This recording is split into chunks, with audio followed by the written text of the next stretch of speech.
Okay, Borley Borelstein here, and I saw Marriage Story. And before I really start, I'm just going to go ahead and say this is about a 9.5 out of 10 film, probably a 10 depending on how apt your eye is at catching editing mistakes. The film has one slight editing mistake, and the well, I'm not going to tell you when it happens because if you don't notice it, it's you're just going to have a good time, and if you do notice it, it's going to take you out of the film a little bit. And I don't want to say exactly where it happens. We'll save that for later. So I'm going to try to do a non-spoiler review, and then I'm going to talk about a few things in the film that I liked.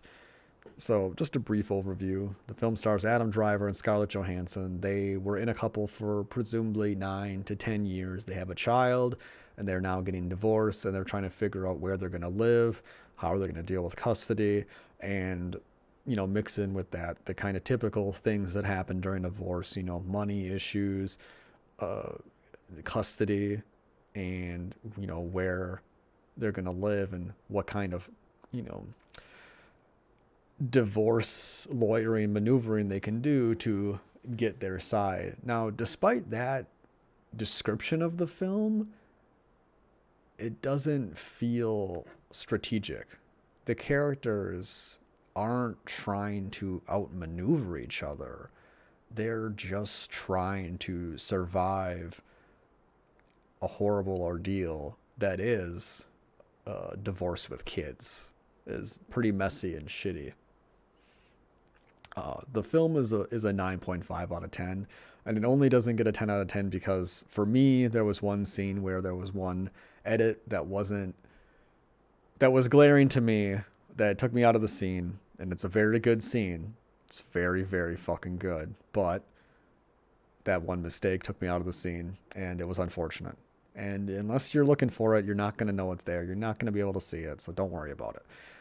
But yeah, if it's a long form movie, there's lots of, I guess, monologues. They're not really monologues. I mean, Laura Dern has a monologue and Scarlett Johansson has a monologue, but they're mostly just people kind of vomiting their soul on the screen. So in a lot of ways, the film is more like it's written like a play, and a character shows up, kind of like the Greek plays where a character shows up and then they basically talk for 6 fucking pages and you're disgusted with them. Now, except for the Greek plays in which the characters were fucking boring and awful, this movie's fucking awesome. And yes, I have read Greek plays. Read, not seen them because, that's intro to theater in the UW campus. Thank you very much. And this movie is way fucking better.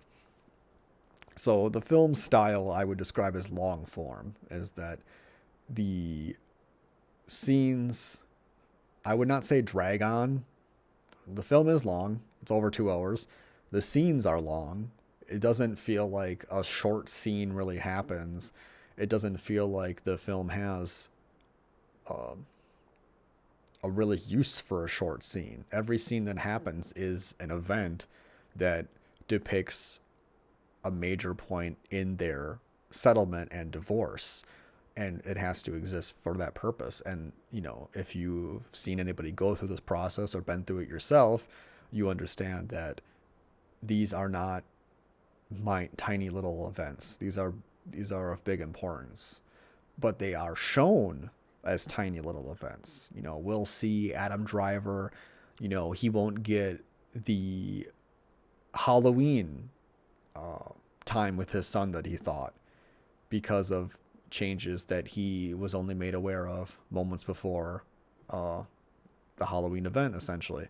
And then you see him go through it, but the film doesn't tell you Adam Driver is sad because he didn't get the thing that he wanted and he's growing distant from his son. The film doesn't ever tell you what the characters are going through. You see them go through it and you understand because the film assumes you're not stupid and that you're human enough that you can be like,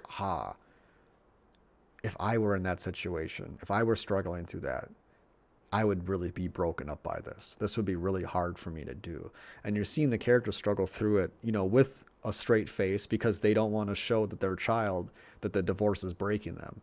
And that never really happens. They do become hostile. They do have faults, but they never really expose the child to the divorce. And they try to keep him pretty protected from it and don't raise any blame to him. And the kid's going to have a great life. So that's really beside the point. It's about Scarlett Johansson and it's about Adam Driver's character. Now, the film is mostly about Adam Driver. The film starts with Scarlett Johansson kind of focused on her. You have an introduction from both characters reading these letters that they wrote to each other saying kind of the positives of each other. But all that's dwindled away when Scarlett Johansson refuses to read hers because she doesn't even believe it. You know, it kind of sets a precedent that, you know, she wrote all these nice things, but she doesn't believe it. You know, she's not in love anymore. And Adam Driver seems to be a little delusional in the film. And that's something I found very interesting, is people's opinions on the film online seem to be very much skewed by their own relationship experience and how much of an incel virgin somebody is. And I'm not going to spend too much time on this, but I did read some comments from Redditors about the film who didn't like the film. You know, they range from the movie has Toy Story music, which goes to show that you grew up at a time where Toy Story was something that really stuck in your mind. And the kind of music is something that you then take and top down apply to other films. And then, oh, this is reminiscent of this other thing that I've experienced. But I have a newsflash for you, buddy. Toy Story was not the first movie with music. And Toy Story was not the first movie with music in the style that Toy Story had it in. And that if you just go around in your life constantly comparing things to other things because of minute differences in style, well, eventually it becomes regressive to the point of, well, he's holding a camera. I really don't like comparisons to other films when it feels like the comparison isn't saying anything other than it reminded me of something else. That's very lazy and stupid. I feel like you have to have something that is arguable, and nobody's going to question you about, oh yeah, maybe that's a comparison. I get that. Like, nobody, if that's somebody's response, then you're not making an argument. You're just fucking intellectually lazy and stupid. Another criticism, I guess, I read from Redditards was that the film was unrealistically written or poorly acted. And I'm just going to say that I can tell those comments are from incel virgins who have no life experience. They've never been in a relationship. They've never actually felt anything inside their souls at all. They're just literally dead husk humans that jack off to anime titties. Because I will fucking tell you that Adam Driver's rant/monologue that he makes to Scarlett Johansson in his apartment in LA, I have literally had and pretty much said verbatim that same fucking rant like 3 times in my life. So if the dialogue wasn't realistic to you, that speaks more to your inexperience in life than it does to the film, because the film is very real, and it is real for people who have real experiences. So I'm sorry you just lack the ability to appreciate art because you are so sheltered, but you should try to crawl into the cave once in a while. Okay, back onto the film a little bit. So the music is a little interesting. They have music intermittently when it fits a scene where they're trying to convey a greater sense of emotion. But for the most part, the film really doesn't have too much music, which I appreciated.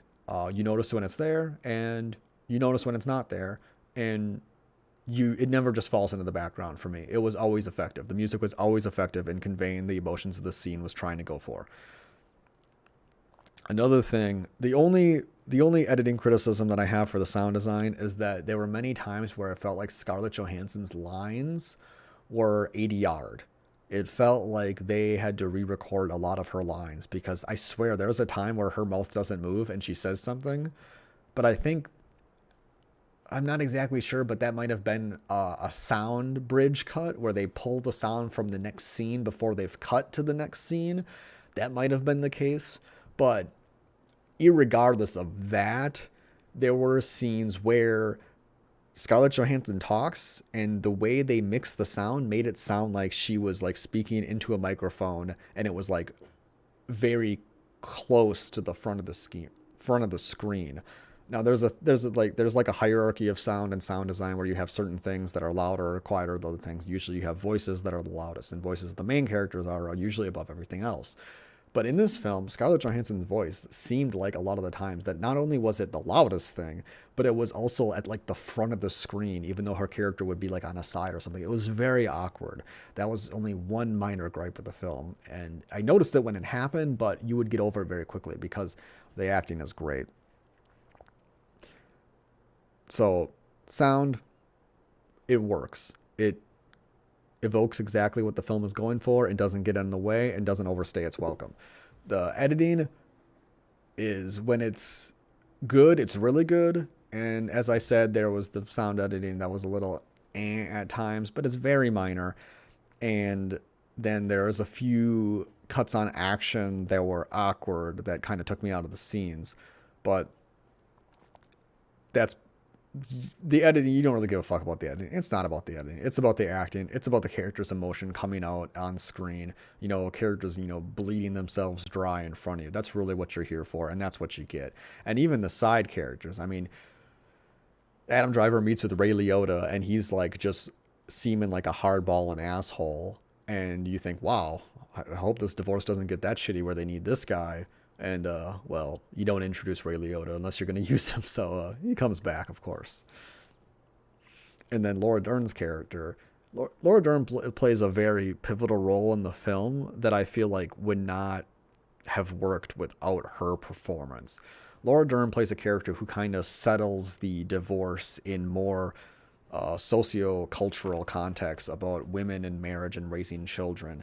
And there's this kind of irony that when Adam Driver is talking to his shitty divorce lawyer, the guy's like, oh, these places normally favor with women, blah, blah, blah, blah, things like that. The typical thing that a man believes. But then on the flip side, you have Laura Dern talking to Scarlett Johansson and saying how that it is a ridiculous sentiment because of the values placed upon us, that we are the ones who win custody because we have the expectation to raise children, and that to be a good father is to merely show up, but to be a good mother is to be there always, and that kind of consistency and difference, and that's a problem with our culture, not just in terms of the gender dynamics of what is expected from the people, but the way parental roles are doled out through government policy. But the film doesn't really get into government policy too much. It does get into government in the courts, but it doesn't really get into like the policy level. But the film does have a theme about that, and about divorce being fucked up and messy. And one character succinctly sums it up saying that divorce is designed so that a woman isn't left high and dry when a man leaves her, because it's meant to protect her, to have some kind of monetary compensation to raise the children that the marriage bore and things like that, because otherwise we would have a lot of truant children, and that would not be good for the future of capitalism, because you need new laborers to replace the old ones. I mean, in really any society, but it feels a little bit more shittier in this one when people are so often not helped by the policies that are set in place, because the policies are mostly dealing with wealth transfers, but from like destitute people to other destitute people. It's kind of ironic. But that's just one theme of the film, which is divorce is messy with kids. That's a theme. Another theme that is stated many times in the film in very different ways, but is not directly stated, but I would say that the other theme is that this is short-lived, or this is not permanent. At some point in the future, you will be a different person. The person you were married to will be a different person, and your kid will be older. And the things that you're stressing, and I think both the divorce lawyers kind of say this, but the guy one says this a lot more, is that, people spend all this time fighting for their kid, and then they don't end up even using it. And there's this kind of duplicitous edge of like, you have to do these things to make yourself seem like a potential good dad, that also hamper what you might actually want out of the divorce. There was a lot of irony into the behavior, and they were kind of talking about how crazy it is, what they're going through and everything. So the film starts off innocently enough, where the two characters just want an amicable divorce. They don't want any lawyers, blah blah blah blah. But we learn in the film that that's not going to be possible. Adam Driver's character seems to not really be able to listen very well, And Scarlett Johansson's character seems to not really know herself very well. I don't think she knows how to advocate for herself, and Adam Driver has been kind of so emotionally on his own for so long because of his abusive family background that he really doesn't entertain the ideas of other people. He seems to be someone who just marches forward, as my understanding of the character in the movie. So when you watch the film, you might be thinking like, oh, maybe they can get back together, or oh, like this person's in the wrong, or oh, this person's in the wrong. But I think if you're emotionally mature at a point in the film, you will come to realize that nobody's in the wrong. Like, when a real relationship happens, not like some immature, stupid thing, or not something that you had in high school, whatever, but when a real relationship happens over the course of many years, you will understand that you had to have contributed to that relationship, either working or not working. And maybe you didn't contribute enough. Maybe you were a factor why it didn't work out, or maybe you were a factor why it worked out for so long. But irregardless of putting in a lot of effort or not putting in a lot of effort, you were a part of the relationship, and the two characters transform into a kind of single being, and divorce is literally that, separating those two characters. And that's, I think, the saddest part of the film, is that there's these sweet little moments where the two characters are symbolically separated. One of the best scenes in the movie, the gate won't close, because Scarlett Johansson lives in a very privileged family, very privileged and wealthy, and they have their own fucking gated house, right? And the gate won't close because there's some rolling blackouts, which seem kind of arbitrary, but it sets up this amazing shot where they're closing the gate together. And there was a little bit plot inconsistency because they said the son was tired and he was asleep, but then in the next scene he's like helping them close the gate. That was a little awkward. They probably should have had somebody a little there on the consistency. But they're both closing the gate, and it's not them that they're just closing the gate because the gate is malfunctioned and won't close and they need to manually do it. It's a symbolic gesture. It's that he's coming by and helping closing the door on their relationship. And it's kind of awkward because in that scene, she's like, oh, your hair's getting long. And he's like, yeah, I need a new hair cutter, because she used to cut their hair. And then she's like, oh, I'll cut your hair. And you kind of think like, oh, maybe this is going somewhere. But then they go down to the gate and they close it. And then you see Scarlett Johansson's face, and it has some of the most evocative emotion I've seen in a movie. It's so fucking good. So fucking good. Now, if you're not an ADHD retard, you're not looking at your phone, you'll see this shit and you'll be like, holy fucking shit, this is so fucking good. Fuck Star Wars. Fuck stupid ass Endgame, gay ass Avengers. Not that being gay is wrong or nothing like that. But, yeah, I shouldn't have said that. That was wrong. I'm sorry.